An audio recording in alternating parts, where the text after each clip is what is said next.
今何やってるんですか？これね、ポンプダウンっつってね、はい外す前のはい。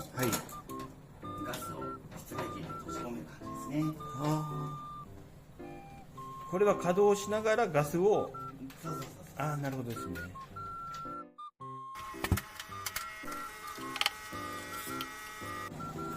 これガス抜きで本当時間、古かったりとかね、うん、フィルターの汚れとか、ああなるほど。ああいう、もうこれも12年ぐらい経ってるエアコンだから。ああ。